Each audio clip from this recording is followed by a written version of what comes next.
I cannot express how much I love this time of year because it's local flower season here in Florida.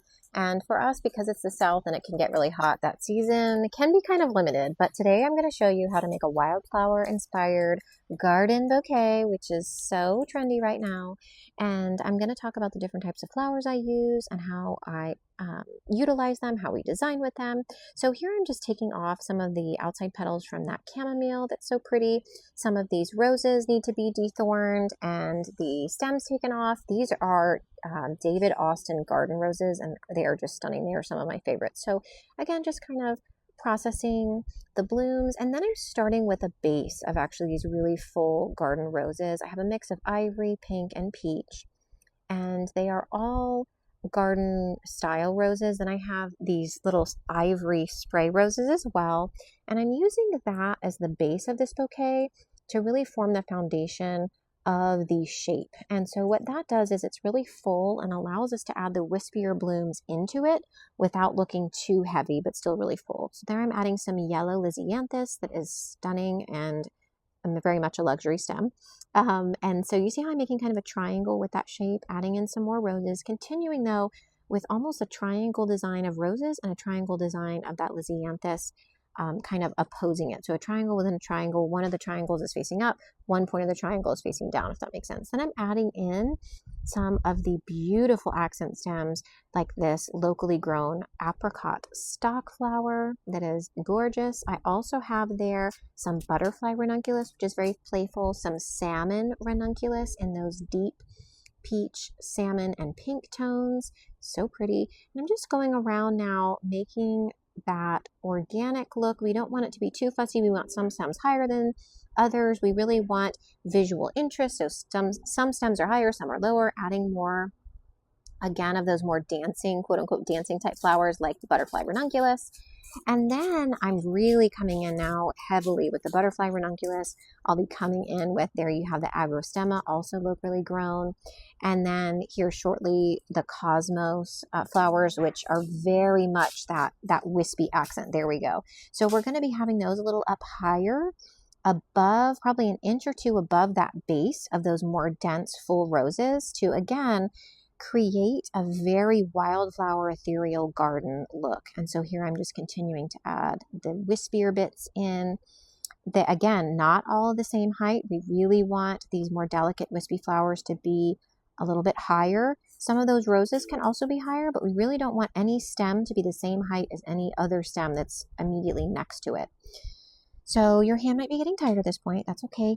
Keep using those muscles. You're going to continue to add in. Now here what I'm doing is I'm actually looking around and making sure there are stems that are on the lower end of the bouquet so that anywhere you look with this bouquet, you are getting a beautiful, colorful visual. I'm then starting to cut the stems a little bit and tape them all together so that my hand isn't so tired. And then here I actually continue to do some editing. So like I want to take out a few of those roses and like the peach, apricot stock. I actually ended up taking out a few of those because they just felt too heavy.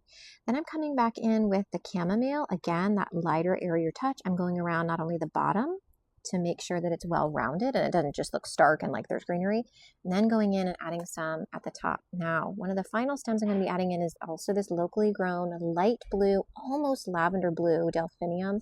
This is one of my favorite things grown locally here. And I'm coming in and almost doing like an asymmetrical triangular look again with that color. So kind of one in the front, two kind of up on the sides, not too perfectly symmetrical, but just giving that visual interest. And you can kind of see me here playing with that. See what looks best to you. There's no one right way to do this, but I really liked how that looks. And I'm using the camera as my mirror. I would definitely recommend, if you're doing this at home, stand in front of a mirror. It helps you to see visually what you're looking at. You see how I'm actually inspecting that into the camera to see if I like that shape, and then I'm adjusting it. I mean, I absolutely do that still.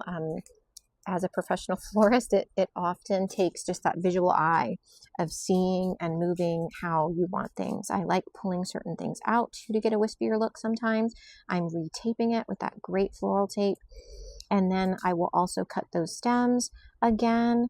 Ideally, you're going to want to leave them a little longer than you will for the final product, just to have them in water, and then you do a final cut right before, like on the event day. And again, here I'm kind of just picking out, seeing where I might need a little bit more visual color, maybe down below, to keep it looking, you know, colorful, but not sparse on the bottom of the bouquet. There we go. And this is just a really luxurious looking garden bouquet. I love the pastel palette that we had for this one. And I really loved how it smelled. I mean, between the roses and the chamomile, I mean, this was just beautiful for all of the senses. And here I'm doing kind of one last, again, check on the bottom. I wanted to just kind of hide a little bit of a bare spot there.